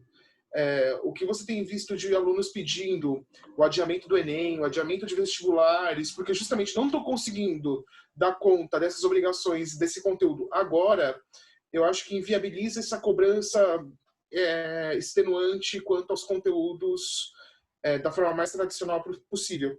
E agora pensando também, fui professor de cursinho, professor de ensino médio há muito, muito tempo, eu acho que essa cobrança quanto a conteúdo, eu acho que ela tem que mudar um pouco na concepção do ensino brasileiro, porque a gente está com um olhar viciado para esse universo de conteúdo que não existe mais, essa forma de trabalhar, me parece que ela está mudando, ela está desaparecendo, e a gente está trabalhando segundo outras habilidades e competências, e atitudes e formas de entender o mundo, que não aquele ensino conteudista dos anos 80, 90, comecinho dos anos 2000. Então é muito interessante, quando a gente pega alunos que fizeram ensino médio fora, na Europa, ou nos Estados Unidos, no Canadá, eles não têm essa carga de conteúdo que nem a gente tem aqui. É muito interessante. Não há esse volume, não há essa cobrança extenuante. Eles têm outros projetos. Eles têm projetos de vida, eles têm projetos comunitários, lideranças estudantis. Então, é uma outra forma de conceber a educação e a atuação desse sujeito na escola. Então, aproveitando isso que o Gustavo falou, né, do conteudista, tal, eu entendo perfeitamente como as escolas, como a Carolina falou, que as escolas devem cobrar, né, e outras pessoas comentaram aqui no chat, cobram que o professor dê conta daquilo que estava planejado, mesmo que modificando um pouco a metodologia, mas tem que dar conta. E, afinal, a ETEC, por exemplo, decidiu continuar o ano letivo e considerar a aula dada e ano letivo. Então, agora, eu acho que mesmo assim, eu acho que é o momento, concordo com o que o Gustavo falou, deveria ser o momento, que é uma coisa que muitos educadores já tentam há muito tempo, e tem uma resistência enorme, da escola deixar de ser tão conteudista como é, né? Quando eu falo conteudista, é no sentido pejorativo mesmo, quer dizer, não é para dar conteúdo. É claro que a escola tem que ter conteúdo, mas não esse volume e essa necessidade de dar conta daqueles conteúdos todos naquele período de tempo, e se o aluno não conseguiu, né, assimilar aquilo, como o Paulo Freire fala, educação bancária, né, e tem que engolir aquele monte de conteúdo para devolver na prova. Então, eu acho que é o momento disso. Então, eu acho que mesmo a escola mantendo o ano letivo, olha, nós vamos ter que dar conta, os alunos vão ser aprovados ou não para o próximo, vão dar continuidade no ano que vem, né? Mesmo assim, eu acho que seria o momento de, por exemplo, como também disseram, da autonomia, acho que o Gustavo falou, de trabalhar, exercitar essa autonomia nos alunos de estudo, né? Quer dizer, é um momento interessante para isso. Se não cada professor fazer isso, mas a coordenação da escola, por exemplo, dar orientação de estudo para os alunos, falar, olha, você vai aprender, como você está numa situação diferente, agora você está em casa, você tem que ajudar a lavar a louça, você tem que, né, você não quer acordar tão cedo. No caso das aulas, quando é dentro do horário, né, não tem jeito, mas você vai organizar seus estudos, você tem que entregar a atividade daqui a 3 dias. Que hora você vai fazer essa atividade? Você tem... Então, quer dizer, fazer com que os alunos exercitem uma autonomia de estudo que eles podem levar para o presencial depois, que é ótimo, né? Mesmo voltando ao presencial, tomara que volte logo, com boas condições, né?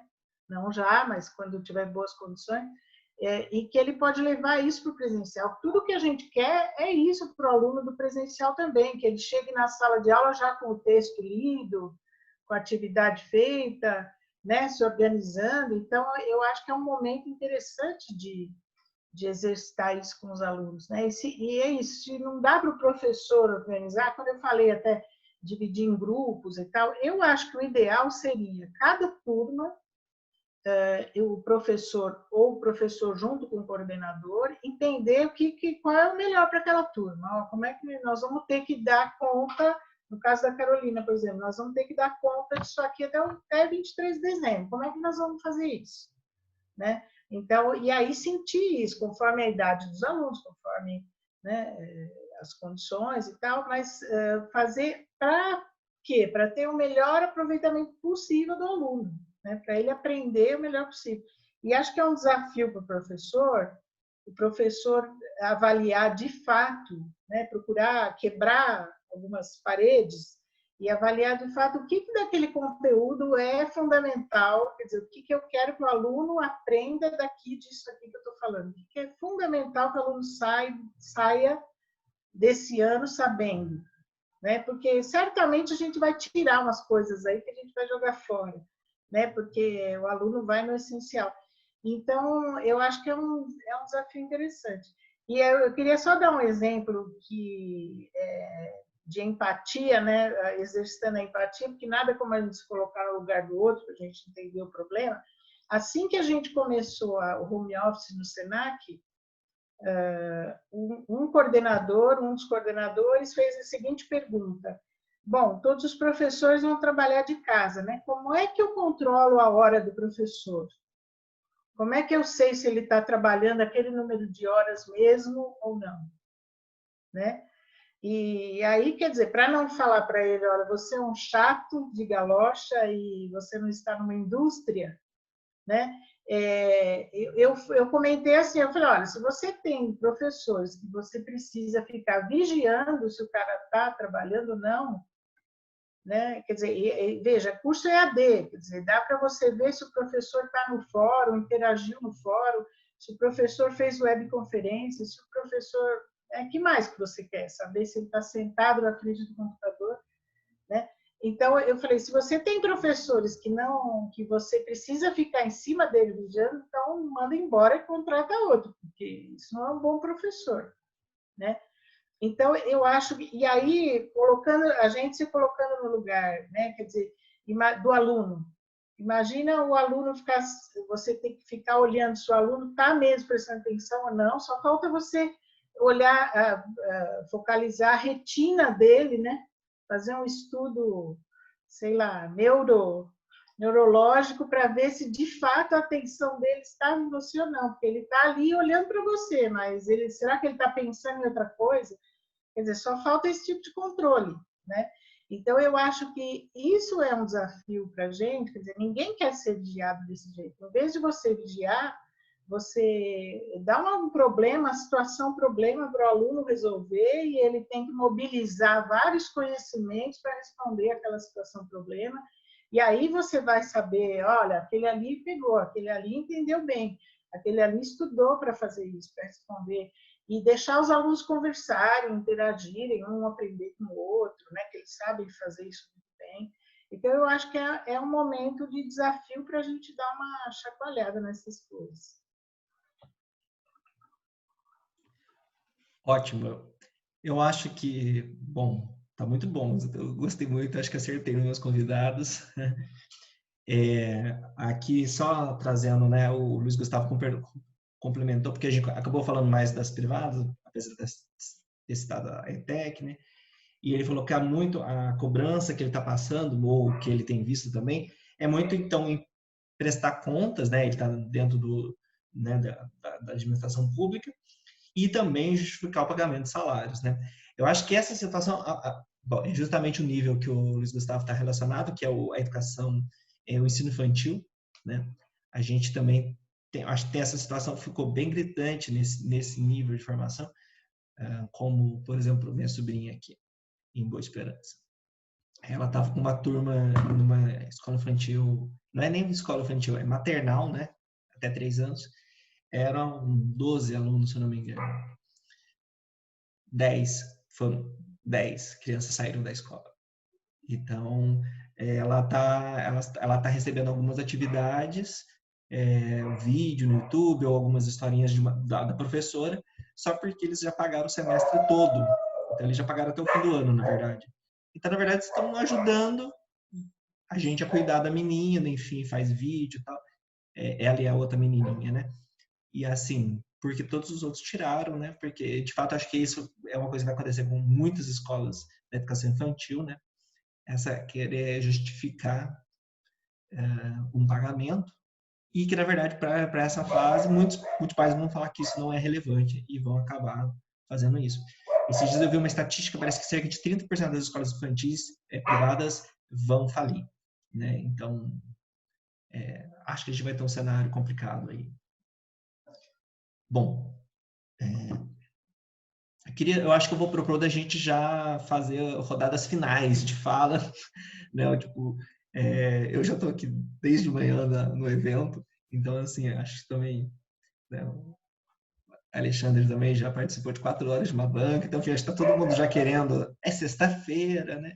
Então, sexta-feira de pandemia, mas é sexta-feira de qualquer jeito, né? Então, assim, vamos passar, então, assim, quem ainda quiser fazer alguma participação, faça nesse meio termo, né? E aí a gente vai indo para falas finais. Alexandre. Uhum. Valdir, queria, bom, primeiro falar que gostei muito de escutar aqui todos os colegas falando sobre suas experiências, não é? Acho que é muito importante a gente pensar, né, como a educação está sendo atingida neste momento, todas essas transformações em relação ao ensino, à educação, à estrutura. E aí eu queria, na verdade, propor mais talvez uma reflexão aqui que a gente poderia pensar, não sei se para agora, talvez no encontro futuro, mas é também em como o professor tem tentado se adaptar ou tem sido forçado a se adaptar em relação à sua atividade profissional. Não é? Eu tenho, como eu falei para vocês, eu trabalho lá na pós do Mackenzie, e lá mais da metade dos meus colegas fazem parte do grupo de risco, são pessoas que têm mais de 60 anos de idade.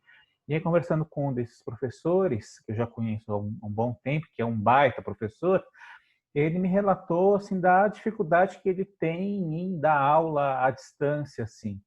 Ele não conseguiu ainda se adaptar, por mais que a gente teve um semestre inteiro, quase que um semestre inteiro para se adaptar, ele relatou ali uma dificuldade pessoal que ele teve em falar para o computador, basicamente, não é? Então ele falou assim, sabe, ele falou assim, a minha aula sempre foi muito mais de diálogo com a turma e tentando ir adaptando o que tinha que falar conforme ali as reações dos alunos. E hoje eu me vejo obrigado a quase que fazer uma espécie de conferência. Ele falou que ele estava escrevendo as aulas dele para poder dar essa aula, enfim, porque ele também tem, óbvio, uma preocupação com os alunos e não tem muito como, digamos, se adaptar. Ele digamos, tem tentado se adaptar, mas também tem encontrado muitas dificuldades. Eu acho que esse também é um ponto extremamente importante, assim como também como o que o Gustavo falou sobre os alunos, não é? E como foi falado aqui sobre o desânimo, mas também um pouco pensarmos nesse desânimo e nas questões de saúde mental pelas quais nossos colegas estão passando hoje em dia, não é? E eu gostaria de, talvez, escutar um pouco vocês também falarem sobre isso, nessas experiências em outras instâncias da educação, que me parece um tema bastante importante para discutirmos. Nós que já somos uma classe aí alvejada frequentemente por várias razões, não é? Então estamos quase sempre do lado errado da história. Acho que é importante que a gente também reflita um pouco sobre essa nossa prática de trabalho, né? Mas valeu, obrigado. Eu queria fazer começar esse comentário só porque isso me trouxe pelo menos algumas questões. A gente até fez uma pesquisa de opinião dentro do observatório, mas enfim, outras retratam bem, que é que da nossa pesquisa, a nossa pesquisa foi em abril até começo de maio, então era bem, foi até meio de maio, então foi bem no olho do furacão. Então, muitas escolas não tinham voltado, estavam se preparando, tudo. E tinha uma frase que era assim, eu estou trabalhando mais durante a pandemia, né? 71% concordava plenamente e 20%, quer dizer, né, mais de 90%, então concordavam de alguma forma com essa afirmação, né? Mas essa questão, Alexandre, olha, eu vi isso agora, eu lembro em qual evento, mas isso foi antes da pandemia, já faz algum tempo, né? Eu lembro que era um evento presencial, então de fato já faz algum tempo, e que era um professor contando, ele é um professor da PUC, São Paulo, só que ele está na casa lá dos seus próximos 50 anos, assim, então não é exatamente, ele tem 10, 15 anos de casa, né? E ele falava que ele tinha problemas de relacionamento com as turmas mais novas, que ele percebia um distanciamento geracional muito grande, né? Agora, esse caso que você citou, Alexandre, eu acho que é a maximização dessa diferença geracional, né? Porque você está falando, não, professor, já estou mais velho, 10 anos pelo menos mais do que esse que eu conheci, e a gente está falando de uma situação EAD. Então, eu acho que, de fato, assim, e são certas coisas que, de fato, nunca na vida dele ele teve que fazer algo parecido, né? Então eu acho que é assim, complicado, né? Complicado. E aí a gente tem que tentar ajudar, né? Fazer as aulas sincrônicas, sei lá, tentar pedir para todo mundo abrir as câmeras, porque eu acho que é um jeito dele chegar um pouco mais perto, né? Mas assim, de fato, depois de uma vida toda, assim, eu acho muito complicado, né? Agora vamos ver o que eles falam, os convidados aqui falam, né? Então, eu queria falar disso que o Alexandre falou. Eu acho que quando a gente fala até disso, a cada turma, né, a gente tem que pensar o que fazer com essa turma. Cada turma é uma, né? Eu acho que entra aí o professor também, quer dizer, o quanto que o professor dá conta, que tipo de formação ou de ajuda esse professor precisa para dar conta disso, né? E aí a gente fala dessa diferença que até citaram, acho que o Valdir citou no começo, não sei, que é de o que é EAD, que é educação à distância, de fato, e ensino remoto emergencial. São duas coisas diferentes, né? Porque na EAD, quando você pensa um vídeo, claro que às vezes na aula presencial você usa isso também, mas você usa um vídeo, você pensa quantos minutos no vídeo a pessoa vai ter de atenção, né? Quanto tempo de vídeo eu ponho, quando é que eu entro com aula, quer dizer, a EAD tem todo um planejamento, um estudo já preparado para uma pessoa que está lá na frente de uma tela, né? E como você avalia esse aluno, como você faz o fórum e tal, para que você sinta esse aluno, né? Para você que perceba mesmo a distância, que ele entendeu, que ele perguntou. Então, você faz webconferência e procura tratar os alunos. Então, a EAD é planejada para isso, para essa distância, para a motivação do aluno, tudo isso é pensado. Um bom curso de EAD, pelo menos, ele é planejado dessa forma.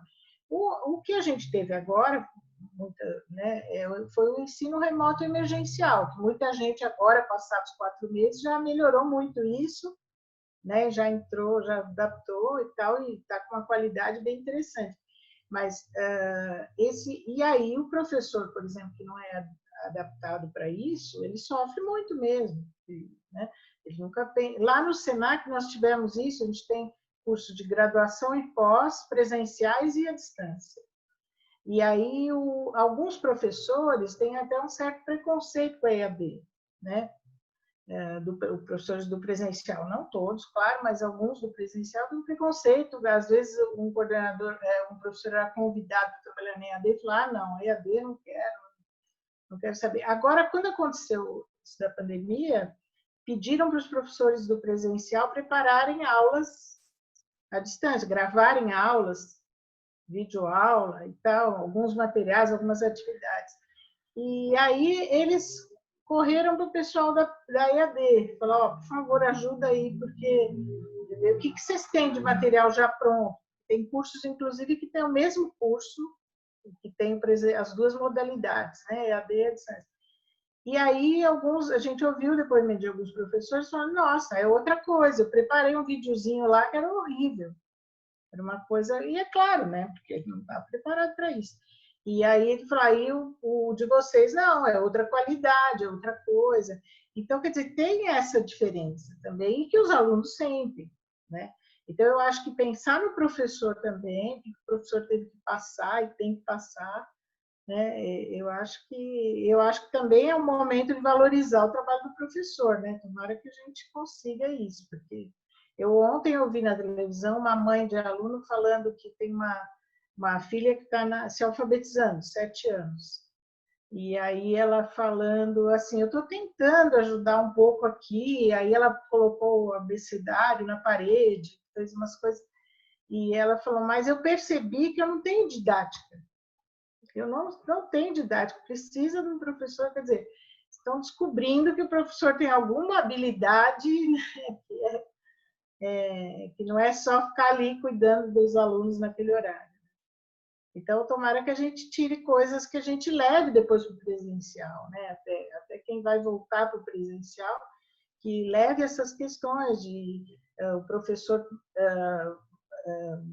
diversificar mais a sua metodologia, trabalhar mais a autonomia do aluno, quer dizer, que a gente leve isso, porque eu acho que é um aprendizado bem interessante, né?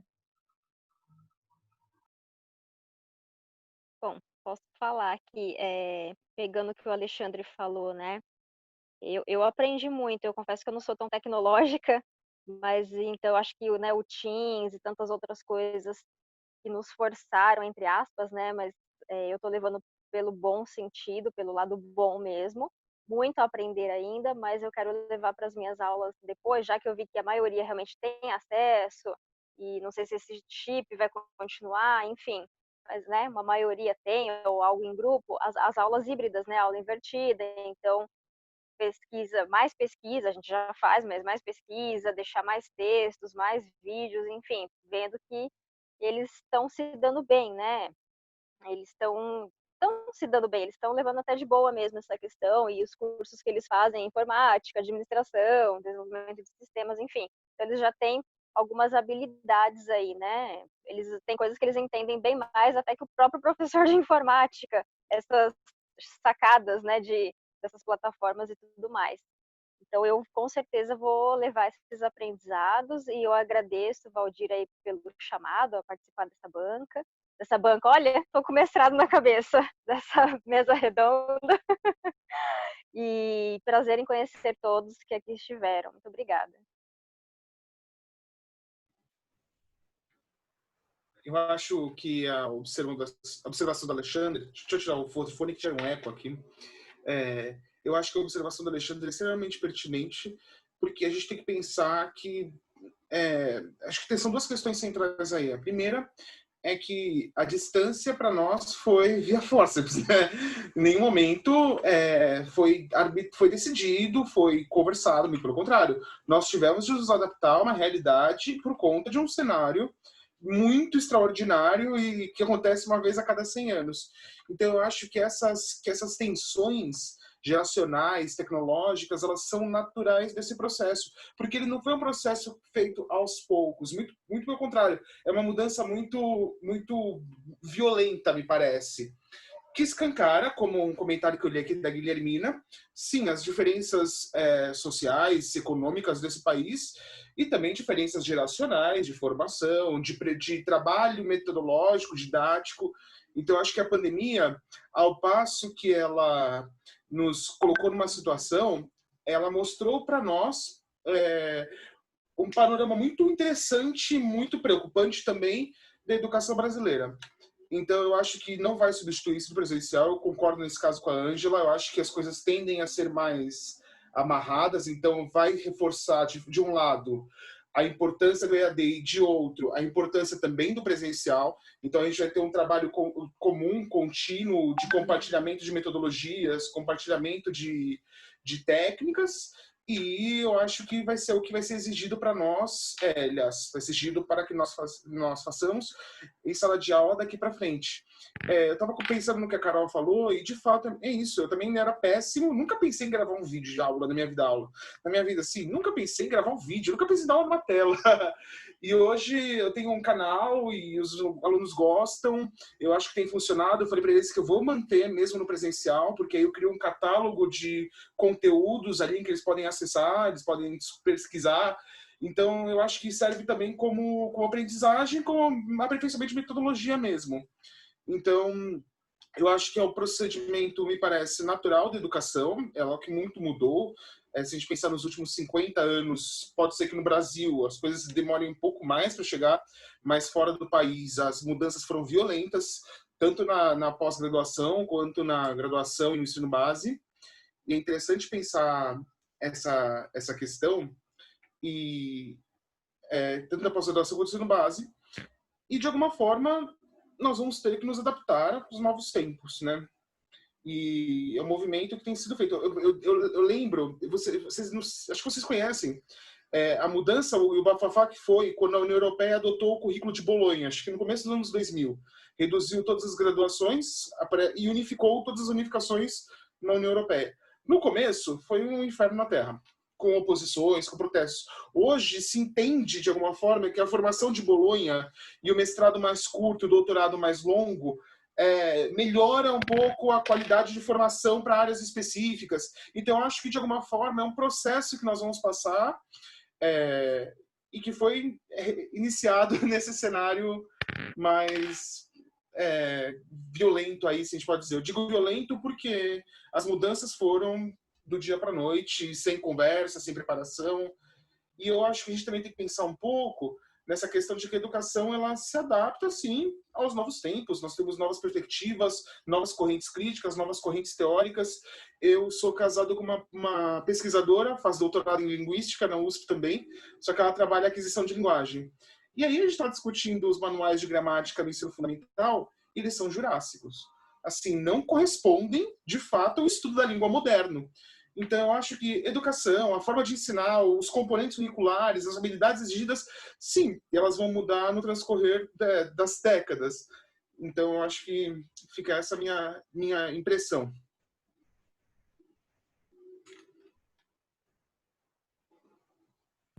Ótimo. Então, assim, só que no bate-papo, né, a Guilhermina estava destacando, né, ela que é professora na Bahia, na Universidade Estadual da Bahia, e ela participou bastante no fim da nossa sessão da tarde, então a gente conversou bastante. Quem que não tiver participado pode ver a gravação depois que a gente vai disponibilizar. Mas ela destaca, né, que a gente está falando de uma situação que, no caso, ela destaca que na Bahia a situação está bastante complexa, universidades privadas, escolas privadas, né, qualquer nível, ainda conseguiram alguns avanços, mas que eles estão com muitos problemas de conexão, né? Até que aqui, onde eu estou em Boa Esperança, a piada, até acho que o Alexandre sabe dessa, que a gente tem o mesmo plano que a Câmara da Câmara de Vereadores de internet. Então, o que permite que a gente faça, eu e o Carlos, né, façamos nossas aulas, transferências, tudo. Mas, por exemplo, quando eu estou na casa dos meus pais, que é também no sul de Minas, na cidade de Mataiandu, eu consigo fazer a transferência, um evento assim, com algumas dificuldades, mas eu consigo fazer. Mas depois, se eu for fazer o upload da gravação no YouTube, eu tenho que deixar de noite, na hora de dormir, porque senão ou faz o upload ou usa a internet. Então, na hora que está todo mundo dormindo, eu consigo fazer o upload dos vídeos. Então, eu passei 2 meses lá, assim, todas as noites fazendo upload, né? Era uma rotina assim. Então, isso não me limitava tanto, que eu falava para as pessoas, a gravação vai estar disponível amanhã, mas eu imagino, se fosse um professor querendo, vou produzir material para aula, ele não poderia fazer isso no mesmo dia. Ele teria que fazer 2, 3 dias antes, né? Organizar, tudo mais. Deu errado, vou fazer de novo. Mais um dia de trabalho para poder fazer o upload e tal. Então, assim, eu imagino as situações, né, de conexão afetam muito, né? Bom, então, quem ainda não fez a fala final, vamos ter as falas finais. Bom, então, voltando aqui no círculo, eu só queria agradecer aqui pelo evento, pelo convite mais uma vez. Foi um enorme prazer conhecer aqui a todos os colegas, não é? Acho que foi uma discussão bastante produtiva e bastante interessante aqui sobre a questão da educação no momento que estamos passando. Tá? Muito obrigado a todos e uma boa noite.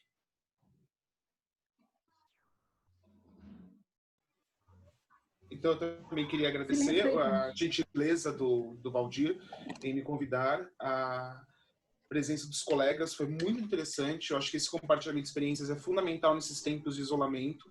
Ver pessoas, por mais que seja na tela, é fundamental nesses tempos de isolamento. E o compartilhamento de visões, de experiências, de ideias, de reflexões, eu acho que faz parte também do papel docente, dos que puderam assistir, perguntar, também achei fantástico. E espero poder participar de mais eventos desse. Muito obrigado, Valdir. Muito obrigado mesmo.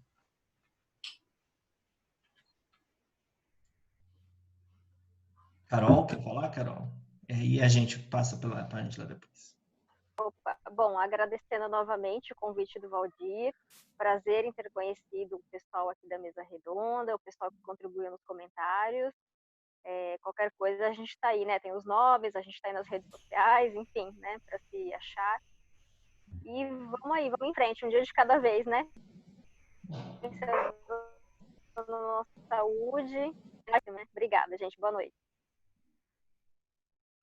Bom, eu também quero agradecer, Valdir, pelo convite. Foi muito bom ouvir as falas dos colegas e as soluções que cada um deu aí nesse momento. Eu acho que sempre é super importante debater isso, né? Sempre a gente sai crescido, né? Houve opinião diferente, tal, muito, muito aprendizado, né? Gostei muito. Muito obrigada, viu? Boa noite. Bom, eu vou encerrar assim porque, na verdade, né, acho que avançar da hora sexta-feira, e a gente tem aí, enfim, né, estamos já no limite, né?